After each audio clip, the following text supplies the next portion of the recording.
Hello and welcome to Front-End Web Development course. My name is Shweb and you are on lecture number 5 on HTML in which we will discuss table. तो tables क्या होते हैं, tables कैसे add करते हैं HTML में, ये हम सब लोग देखेंगे इस वीडियो में। ठीक है, अब टेबल ऐड कैसे करते हैं, फिर टेबल के जो मज़ीद एलिमेंट्स हैं कि टी आर क्या है, टेबल रो ये क्या करता है, टी एच क्या करता है, टी डी क्या करता है, एट्रीब्यूट्स जो मैंने यहाँ मेंशन किए हुए हैं ये सारे क्या करते हैं। So we will discuss all this thing in a detail in this video. So let's get started. अब मैं आप लोग को अपने जो है वो कोड एडिटर पे ले आता हूँ। ठीक है, लेकिन मैं उससे पहले आप लोग को दिखा देता हूँ, ये वही फ़ोल्डर है जो मैं यूज़ कर रहा हूँ अब तक। ठीक है, सो मैंने इसी फोल्डर को वी एस कोड में खोला हुआ है। अब तक आप लोगों ने ये चीज़ देख ली होगी। सो वी एस कोड में आ जाते हैं हम लोग एंड ये है वो फाइल। ठीक है, ये वही फोल्डर है। बहुत सारे लोगों को प्रॉब्लम आ रही है आई थिंक क्रिएट करने में, तो मैं ये फोल्डर, इस फोल्डर में ये फाइल। ठीक है, तो मैं कुछ भी लेट से इसको नाम देता हूँ abc.html। ठीक है, ये उन लोगों के लिए जो बिल्कुल न्यू अभी पहली दफ़ा इस वीडियो को देख रहे हैं, या जिन्होंने अब तक इस कोर्स को एक्सेस नहीं किया, या जिन्होंने फर्स्ट वीडियो ही देख रहे हैं, तो मैं चाहता हूँ कि वो इस वीडियो से भी कुछ ना कुछ लेकर जाएँ। ठीक है, सो इस टेम्पलेट को यूज़ करने से, इस एक्सक्लेमेशन मार्क को यूज़ करने से मेरे पास ये बॉयलर प्लेट आ जाती है। ठीक है, सो ये मैं डॉक्यूमेंट टाइटल में जो है वो अपना टाइटल चेंज कर सकता हूँ। ठीक है, और मैं इसको फॉर टाइम भी अगर सेव करता हूँ और मैं इसको लेट से ओपन विथ लाइव सर्वर करता हूँ, लाइव सर्वर मैंने एक्सटेंशन डाला हुआ है, तो चूंकि मैंने अभी इसमें कुछ भी नहीं डाला हुआ है इसलिए कुछ भी शो नहीं हो रहा और ये डॉक्यूमेंट आ रहा है। ठीक है, तो ये तो सारा हो गया थोड़ा बहुत जो कि पिछली वीडियो वगैरह में मैंने बता दिया है। ठीक है, सो अब मैं आ जाता हूँ अपनी इस फाइल पे जो कि असल हमारी फ़ाइल है, और इस फाइल को मैं ऑफ़ कर देता हूँ। ठीक है, और जो अब मेरा फाइल है ऑलरेडी ये सब मैंने आपको बता दिया, मैंने यहाँ पर टेबल का टैग लगा दिया है, टाइटल टैग के अंदर टेबल को ऐड कर दिया है। अब मैं आप लोग को दिखाता हूँ कि टेबल करता क्या है। ठीक है, अब फिलहाल के लिए मैं इस सब को लेट से कमेंट करता हूँ। मैंने कमेंट करना लास्ट फर्स्ट वीडियो में ही सिखाया था कि कमेंट कैसे करते हैं। अगर किसी को प्रॉब्लम स्टिल आ रही है कमेंट करने में, तो जाके मेरी फर्स्ट वीडियो को देख सकते हैं। मैंने उसमें क्लियरली बताया हुआ है कैसे कमेंट किया जाता है। ठीक है, कमेंट एंड कमेंट कैसे करते हैं। सो लेट से मैंने अभी फ़िलहाल के लिए पूरा एक टेबल तो क्रिएट किया था, आप लोगों के लिए क्रिएट किया हुआ है। ठीक है, एंड सॉरी मैंने जो है वो थोड़ी सी अपनी वर्किंग पहले की हुई है। उसकी वजह ये है कि जब मैं आप लोग के लिए वर्किंग खुद ब खुद इस मतलब वीडियो के दौरान कर रहा होता हूँ, तो मुझे बहुत लंबी वीडियोस बनानी पड़ जाती हैं और वो आप लोग का टाइम बहुत बर्बाद करती हैं। तो मैं नहीं चाहता कि आप लोग की सारी अच्छी खासी लंबी वीडियो देखनी पड़े आपको। सो टेबल का टैग जैसे ही मैं ओपन और क्लोज करता हूँ, लेट से टेबल ऐड करना है मुझे, तो मैं टेबल लिखूँगा, लेट से टेबल, और टेबल का ओपनिंग टैग और क्लोजिंग टैग। अब जो कुछ भी है इस टेबल के टैग के अंदर आएगा। ठीक है, तो यही मैंने लगाया हुआ है। एंड लेट्स से कि अब इस टेबल के अंदर टी आर जिसके, तो अब मैं टेबल को थोड़ा सा आपको समझाता हूँ। नॉर्मली हमारे पास एक्सेल की फाइल आप लोगों को बेस्ट है समझाने के लिए कि टेबल्स करते क्या हैं, टेबल्स होते क्या हैं। सो अगर आप ये नंबरिंग देख रहे हैं, तो टेबल्स में दो चीज़ें होती हैं, एक होती हैं रॉज, एक होती हैं कॉलम्स। ठीक है, so if you see in this कि ये 1 2 3 4 ये जो नज़र आ रहा है, ये सारी की सारी रॉ है टेबल की। और ये जो चीज़ आपको नज़र आ रही है that is A B C and D, ये सारे कॉलम है।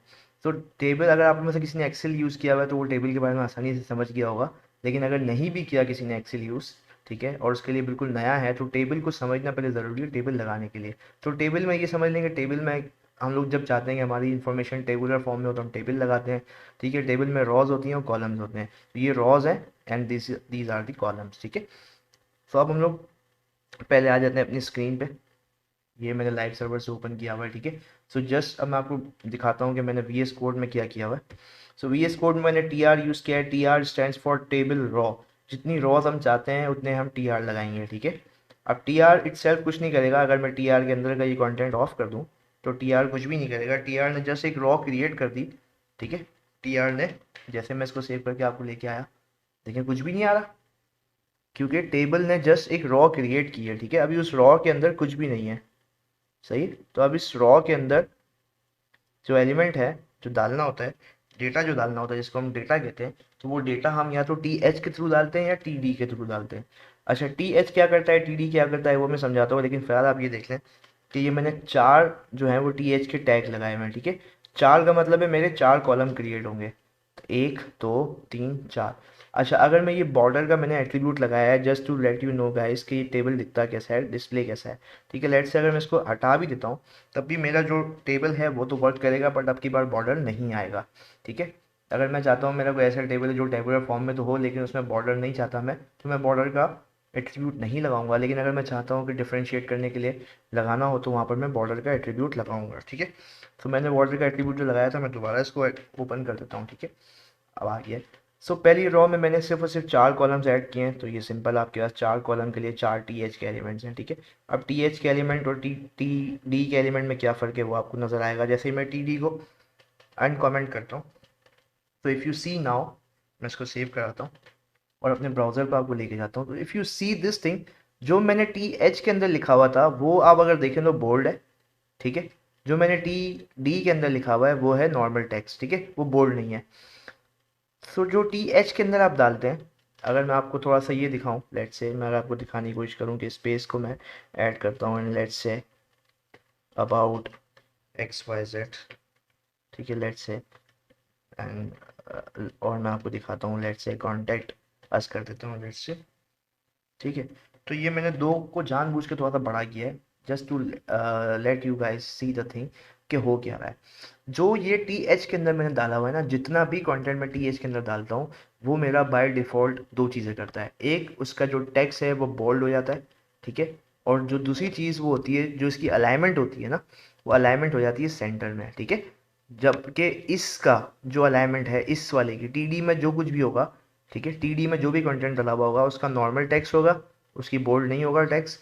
और दूसरा, ये लेफ्ट अलाइन होंगे, जबकि जो भी टी एच के अंदर लिखा हुआ होगा वो टेक्स्ट बोल्ड भी हो जाएगा और सेंटर अलाइन हो जाएगा। ठीक है, अच्छा, दूसरी चीज़ जो आप इसमें नोट कर रहे होंगे कि जितना मैं अपने कंटेंट का साइज बढ़ाता जा रहा हूँ उतना ही मेरे जो सेल की विड्थ है, ये सेल है, एक पर्टिकुलर सेल है जहाँ पे मैं अगर मैं आपको दिखाऊं, जिसको मैंने अभी हाईलाइट किया, ये एक सेल है, इसी तरह ये एक दूसरा सेल है, इसी तरह ये तीसरा सेल है। ठीक है, तो ये जो टेबल है वो सेल्स का एक जो है वो मजमुआ होता है, इसको हम जो है वो नॉर्मली टेबल कहते हैं। ठीक है, तो हर सेल की विड्थ क्योंकि मैंने अभी तक फिक्स नहीं की हुई है, तो बाय डिफ़ॉल्ट ये होता है, जब तक मैं विथ फिक्स ना कर दूं, जब तक ये बाय डिफ़ॉल्ट जो विथ कंटेंट की होगी वो ये ले लेगा। अगर मैं यहाँ पे इतना बड़ा कंटेंट भी लिख दूँ ना यहाँ तक का, तो ये इतनी विथ ही ले लेगा पूरा का पूरा टेबल, इसका एक सेल। ठीक है, तो जब मैं फिक्स नहीं करता विथ को, तो ये विथ जो है वो ले लेता है जितनी मेरी रिक्वायर्ड होती है। ठीक है, उसके बाद मैं आ जाता हूँ अपने वी एस कोड पे, आप लोगों को दिखाता हूँ मैंने तीसरा। ठीक है, ऑल दो it's the same thing again, मैंने जस्ट एक दिखाने के लिए आपको किया है। ठीक है, अब अगर इसको मैं सेव कराऊँ, सो इफ़ यू सी ये आ चुका है। ठीक है, अगेन मैं इसको दोबारा से इसको भी ऑफ कर देता हूँ। ठीक है, इसको भी मैं कमेंट को हटा देता हूँ और अनकमेंट कर देता हूँ और सेव कर देता हूँ। सो इफ़ यू सी ये अगेन आ चुका है। ठीक है, तो ये तो जस्ट मैंने एक ऐसा टेबल क्रिएट किया है जो मैं आप लोगों को सिखाने के लिए, और ये नॉर्मल टेबल था, इसके अंदर कोई भी ऐसी कोई जो है वो अब तक कोई चीज़ मैंने नहीं लगाई जो कि थोड़ी सी डिफ़िकल्ट हो, बट ये क्रिएट करना आपको आ जाए इसलिए मैंने ये एक नॉर्मल सा टेबल बनाया है। ठीक है, और जानबूझ के इसकी चीज़ें कमेंट अनकमेंट की ताकि आप लोगों को समझ आ जाए कि कौन से टेबल में क्या होता है। अब मैं इस पूरे को लेट से कमेंट आउट करता हूँ इस टेबल को, और मैंने आप लोगों के लिए एक टेबल बना के रखा है जो थोड़ा सा मेरे हिसाब से थोड़ा सा अच्छा है as compare to the previous table. ठीक है, एंड आई वांट यू कि आप लोग इससे भी अच्छी कोई चीज़ बनाएं। ठीक है, इन योर असाइनमेंट। सो मैं इसको अभी अनकमेंट करने लगा हूँ और मैं आपको जस्ट पहले वन गो में इसका लुक दिखा देता हूँ, उसके बाद इसको हम डिस्कस करेंगे। So this is the thing, ठीक है, जो कि मैंने बनाई है आप लोगों को दिखाने के लिए, just like a report card मैंने चीज़ बनाई है। ठीक है, अब इसमें क्या क्या चीज़ें हैं वो मैं आप डिस्कस करने लगा हूँ।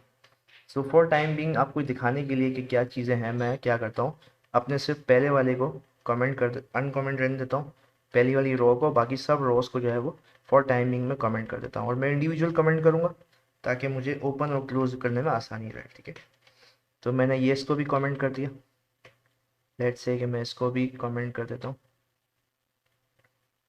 ठीक है, ऑलराइट, तो मैं इसको भी कमेंट कर देता हूँ। अब मेरे पास टोटल से दो रोज़ खुली हुई हैं। ठीक है, तो if you just see the this thing ना, तीन रोज़ खुली हुई है मेरे पास। ठीक है, सो पहली रो में ये सब्जेक्ट है। ठीक है, पहली रो में हेडिंग्स है मेरी, तो मैंने हेडिंग्स रखी हुई हैं। फिर जो पहला कॉलम है उसके अंदर सब्जेक्ट की हेडिंग है, दूसरा कॉलम ये है, तीसरा कॉलम ये है, चौथा कॉलम ये है। अगर आप देखें तो ये जो मार्क्स ऑब्टेन लिखा हुआ है, ये तीन कॉलम्स को मर्ज किया हुआ है, जिस तरह एक्सेल होता है ना।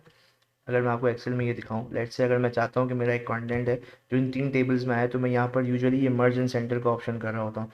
तो इस चीज़ को आप अचीव करते हैं इन HTML through using of call span. ये कॉल स्पैन 3 लिखा हुआ है, अगर मुझे 3 सेल्स को मर्ज करना है मैं कॉल स्पैन 3 लगा दूंगा, अगर मुझे 2 सेल्स को मर्ज करना है मैं कॉल स्पैन 2 लगा दूंगा, अगर मुझे एक सेल, अब एक सेल मर्ज करना बनता ही नहीं है तो वो बाय डिफॉल्ट ही सेल स्पैन की वैल्यू 1 होती है, ठीक है। तो अगर आप एक से ज़्यादा सेल को जब मर्ज करना चाहते हैं तो आप वहाँ पे कॉल स्पैन लगाते हैं। कॉल स्पैन क्या करता है, ये कॉलम्स को आपस में मर्ज कर देता है। इसी तरह एक चीज़ होती है रॉ स्पैन, जो कि मैंने इस टेबल में यूज़ नहीं किया, बट मैं आपको दिखा देता हूँ कि अगर लेट से मैं चाहता हूँ कि जैसे 5 6 ये जितने भी हैं सारे के सारे जो है वो मर्ज होके इनमें से एक ही वैल्यू है, तो यूजुअली एक्सेल में मैं मर्ज एंड सेंटर कर देता हूँ and is this serves my purpose, ठीक है। तो एक्सेल में जस्ट एक बटन बेस्ड है तो वो इजीली हो जाता है, जबकि वीएस कोड में या एचटीएमएल में हम जब इसी चीज़ को करना चाहते हैं तो हम यहाँ कॉल स्पैन की जगह क्या लगाते हैं, रो स्पैन, ठीक है। मैंने कॉल स्पैन करके दिखाया है, मैं चाहता हूँ कि आप असाइनमेंट में रो स्पैन को थोड़ा सा यूज़ करके देखें, ठीक है। और उसमें कुछ भी ना करें, जो ये रिपोर्ट कार्ड है उसी चीज़ को आपने थोड़ा सा एडिट करना है, अच्छा करना है, ठीक है। तो मैं देखता हूँ कि आप लोग हो सकता है जैसे मैंने यहाँ पे किया हुआ है ना, लेट्स से कि मैंने यहाँ पे किया हुआ है कि मैथ है तो मैथ के मैंने 3 क्वार्टर्स डाले मैं, लेट्स से आप यहाँ पर 6 डाल दें, ठीक है। लेकिन आप क्या करें, मैथ्स के 2 उसको कर दें, यानी कि इस मैथ को मैं चाहता हूँ 2 स्पेन में आए और ये वैल्यूज़ जो हैं वो आपकी चलें, ठीक है। जैसे ये लिखा हुआ ना 50 45 40, लेट्स से इसी तरह 3 वैल्यूज़, लेट्स से ये 3 वैल्यूज़ ले लेते हैं, लेट्स से फॉर एग्जांपल मैं चाहता हूँ कि ये दोनों मैथ्स के अंदर ही लाई कर रही हो, ठीक है। तो ये चीज़ आप एक एज अ होमवर्क समझ लें, एज अ असाइनमेंट समझ लें कि आप लोगों ने ये करना है, ठीक है। अब मैं थोड़ा सा इसको कॉल स्पैन आई थिंक समझ में आ गया होगा, ठीक है। अब मैं इसको अनकमेंट करता हूँ फॉर टाइम बिंग, ठीक है। लेट्स से मैं जैसे इसको अनकमेंट कर रहा हूँ तो अब मुझे ये चीज़ डिस्प्ले आई है। अच्छा, अब मुझे ये चीज़ खाली चाहिए थी तो मैंने यहाँ पर टी एच तो लगाया लेकिन इसको एम टी छोड़ दिया। फिर मुझे यहाँ वैल्यूज़ चाहिए थी तो मैंने वैल्यूज़ डाल दी। इसी तरह मुझे लास्ट खाली चाहिए था तो मैंने टी एच लगाया लेकिन खाली छोड़ दिया। व्हाट अबाउट कि अगर मैं ये हटा देता, let's say for time being मैं इसको हटा देता हूँ, सही है। जैसे ही मैं इसको हटाऊंगा होगा क्या, ये एम हो गया, इसका जो बॉर्डर था वो चला गया। अच्छा, यहाँ पर बॉर्डर मैंने लगाया जस्ट इसलिए है to let you know guys कि भाई ये जो है सेल आ रहा है या नहीं आ रहा। अब जैसे सेल सेल की वैल्यू यहाँ पर कोई चीज़ है ही नहीं तो यहाँ पर बॉर्डर भी गायब हो चुका है, ठीक है। और बॉर्डर मैं आपको बता भी चुका हूँ कि बॉर्डर क्या करता है। तो मैं अब आ जाता हूँ थोड़ा सा डिफरेंट, ठीक है। लेट्स से इसको भी मैं अनकमेंट कर देता हूँ। अब ये मेरा पूरा टेबल अनकमेंट हो चुका है और ये टेबल इस तरह का दिख रहा है। अब मैं थोड़ा सा इसमें डिस्कस करता हूँ चीज़ों को। देखिए, पहले मैं बता चुका हूँ कि जब आप टेबल को कोई विथ प्रोवाइड नहीं करते हो तो वो एक डिफ़ॉल्ट विथ लेता है, और डिफ़ॉल्ट विथ क्या होती है कि जितना उसके अंदर कंटेंट है वही उसकी विथ हो जाएगी। यानी अगर जैसे ये Q1 लिखा हुआ है ना, तो जितनी स्पेस इस Q1 ने ली हुई है उतनी ही विथ इन तमाम कॉलम्स की हो जाएगी, इन तमाम रॉस की हो जाएंगी इस कॉलम के लिए। जितनी विथ इस Q2 ने ली हुई है उतनी ही विथ इस पूरे कॉलम के लिए तमाम रॉस की यही विथ हो जाएगी जितनी इसने ली हुई है जगह, ठीक है। इसी तरह ये, अब एक चीज़ आप लोगों को नज़र आ रही होगी वो ये कि वीएस कोड में आपको ले जाता हूँ, आपको ये चीज़ नज़र आ रही होगी, विथ तो मैंने यहाँ पर डिफ़ॉल्ट कर दी, ठीक है। विथ मैंने स्पेसिफाई कर दी। अब आपको ये चीज़ नज़र आ रही होगी सेल पैडिंग, कि सेल पैडिंग क्या है।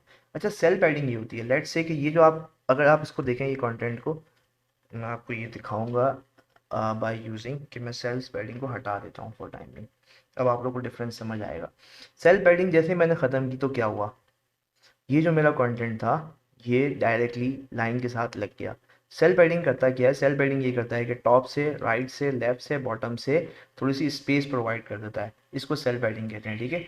सीएसएस में इसको सेल पैडिंग की जगह से पैडिंग का वर्ड यूज़ किया गया है। सीएसएस में हम इसको डिस्कस करेंगे, पढ़ेंगे कि पैडिंग कैसे सेट की जाती है किसी भी टेक्स्ट की, ठीक है। बट फॉर टाइमिंग आप लोग यहाँ पर सेल पैडिंग थोड़ा सा मैंने ब्यूटीफाई करने के लिए लगाया था, ठीक है। तो मैं इसको वापस इनेबल कर देता हूँ क्योंकि अच्छा लग रहा है, ऐसे अच्छा नहीं लग रहा। तो मैंने 15 की वैल्यू डाली हुई है तो इसने क्या करना है, लेफ्ट से भी 15 छोड़ देना है, टॉप से ही 15 छोड़ देना है, राइट से भी लेफ्ट से ही 15 छोड़ देना है, राइट से ही 15 छोड़ देना है, ठीक है। तो यहाँ पर चूंकि टेक्स्ट जो है वो लेफ्ट अलाइंड है, सेंटर अलाइंड नहीं है, इसलिए इक्वल स्पेसिंग नहीं छोड़ी हुई। टेक्स्ट अलाइन लेफ्ट है तो लेफ्ट से 15 छोड़ने के बाद इसने बाकी स्पेस जो कंटेंट की स्पेस है वो, और अगर कंटेंट मेरा इन केस एक्सीड करेगा तो यहाँ ये 15 की पहले स्पेस छोड़ेगा राइट में और फिर कंटेंट के लिए जगह क्रिएट करेगा, तो ये सेल स्पेसिंग मेरी बढ़ जाएगी, ठीक है। अगर ये जो फिक्स है ना 400 ये उसके लिए है, जो फिक्स जो मैंने की है 400 वो इसके लिए जो एम्प्टी कंटेंट है, एम्प्टी कंटेंट के लिए ये विथ जो है वो 400 हो जाएगी। लेकिन अगर मेरा कंटेंट बड़ा है तो ये ऑटोमेटिकली एक्सपैंड हो जाएगा, ठीक है। अच्छा, इसके बाद आ जाती है cell spacing. Cell spacing usually ये जो स्पेस है इन दोनों सेल्स के दरमियान स्पेस, इन दोनों सेल्स के दरमियान स्पेस, इन दोनों सेल्स के दरमियान स्पेस, इन दोनों के दरमियान स्पेस, जितनी भी स्पेसिंग है ये कहलाती है सेल स्पेसिंग, ठीक है। तो इस सेल स्पेसिंग को मैंने बाय डिफ़ॉल्ट यहाँ पर 5 कर दिया है। मैं इसको और कम कर सकता हूँ, लेट्स से मैं इसको करता हूँ 2 कर देता हूँ, तो ये थोड़ा सा कम हो जाएगी। ठीक है, सो यू सी ये कम हो चुकी है। ठीक है, तो ये जस्ट ब्यूटीफाई करने के लिए मैंने ये चीज़ें ऐड की हैं।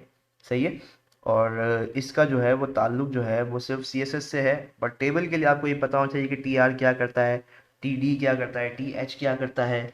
इसके अलावा आप रॉ स्पैन कहाँ यूज़ कर सकते हैं, कॉलम स्पैन कहाँ यूज़ कर सकते हैं। तो अगर आप ये चीज़ें यूज़ करना अच्छे से सीख लेते हैं तो आप किसी भी अपने HTML में टेबल ऐड करना ईजिली सीख लेंगे। ठीक है, so that is it for today. Video में हमने जो जो चीज़ें कवर की हैं वो हैं टेबल में TR, TH, TD, इसके कुछ एट्रीब्यूट्स। ठीक है, जो भी आप लोग के क्वेश्चंस हैं वो आप लोग मुझसे पूछ सकते हैं। ठीक है, कमेंट में पूछ सकते हैं, मैं आप लोगों को रिप्लाई करूँगा इंशाल्लाह। ठीक है, बट कोशिश करें कि अब चूँकि कोर्स हमारा ग्रेजुअली जो है वो एक्सीड कर रहा है। ठीक है, हमारा जो है वो कोर्स जो है वो बढ़ता जा रहा है, तो मैं चाहता हूँ कि आप लोग जो है वो साथ साथ प्रैक्टिस करते चलें। ठीक है, और असाइनमेंट 2 मैंने अनाउंस कर दिया है। असाइनमेंट 2 ड्यू हो चुका है, पिछली लेक्चर तक का है। इस लेक्चर का जो असाइनमेंट है वो आप लोगों को एज अपने तौर पे करना है। उसमें मैंने कोई चीज़ डिफाइन नहीं की है, थोड़ा सा मैंने बताया है कि आपने जो जो ऑलरेडी टेबल आपको प्रोवाइड किया गया है इस वीडियो के थ्रू, उसको आपने जो है वो फेयर करना है, यानी कि दोबारा से इसको क्रिएट करना है, और अब की बार जो है वो इसमें रॉ स्पैन का यूज़ करते हुए इसको डिफाइन करना है। ठीक है, सो ये आप लोग के इस लेक्चर का या इस वीडियो का एक छोटा सा होमवर्क है। ठीक है, and that is it for today. Thank you so much.